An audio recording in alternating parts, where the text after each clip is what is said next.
ముందుగా మేషరాశి ఫలితాలు. ఈ రాశి వారికి ఈ రోజు చంద్రుడు మరియు బుధుడు, కుజుడు, శుక్రుడు ఈ రోజు గ్రహస్థితిలో ఉండటం వలన చంద్రుడి వలన మీ మనసులో ఉన్నటువంటి ఒక కోరికలు నెరవేరకుండా ఉంటాయి. ఆందోళన అధికంగా ఉంటుంది.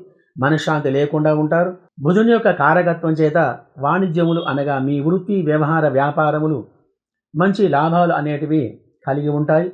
వ్యాపారం గురించి మంచి నిర్ణయాలు తీసుకోగలుగుతారు. తోటి వారి చేత, వ్యాపారస్తుల చేత మంచి సంబంధాలు మీకు ఏర్పడగలవు. మరియు గ్రహచార స్థితి అనుకూలంగా గ్రహచారం లేకపోవడం వలన ఎక్కువగా ధనం ఖర్చు అవుతూ ఉంటుంది. శుక్రుని యొక్క గ్రహస్థితి వలన కొన్ని లాభాలు మీకు కలగగలవు. వాహన యోగం కానీ, ధనయోగం కానీ, గృహయోగం కానీ, వస్తువులు, ఆభరణాలు కొనుగోలు చేయుట ఇత్యాది శుభ ఫలితాలు మీకు కలిగి ఉంటాయి. మరి ఈరోజు వ్యాపారంలో మీరు తీసుకునేటువంటి ఒక నిర్ణయాలు లాభాన్ని తెచ్చిపెడతాయి.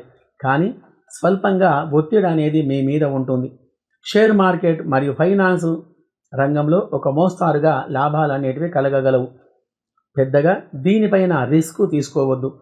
ఫైనాన్షియల్ ప్లానింగ్లో ఈరోజు తప్పులు జరగడానికి అవకాశం ఎక్కువగా ఉన్నాయి. కాబట్టి ఈ యొక్క వ్యాపారాలు అదేవిధంగా పెట్టుబడులకు పోకుండా జాగ్రత్తగా ఉండాలి. మరియు ఇతర వ్యాపారులకు అనుకూలంగా ఉంటుంది. విద్యా ఉద్యోగంలో ఉద్యోగ ప్రయత్నం చేసేవారికి ఈరోజు గ్రహస్థితి అనుకూలంగా ఉండటం వలన ఆ యొక్క ప్రయత్నం అనేది నెరవేరగలదు. ఉద్యోగంలో స్థిరత్వం అనేది ఏర్పడుతుంది. అన్ని వృత్తుల వారికి, అన్ని రంగముల వారికి గ్రహచార స్థితి అనుకూలంగా ఉండటం వలన లాభాలు కలిగి ఆనందమైన జీవనం గడపగలరు.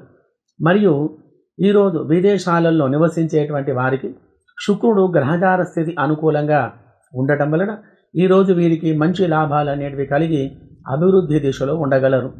అన్ని రంగాలలో వారికి, అన్ని వృత్తుల వారికి ఈ రాశి వారందరూ శుభ ఫలితాల వలన సుఖంగా, సంతోషంగా ఉండగలరు. శుభం భూయాత్.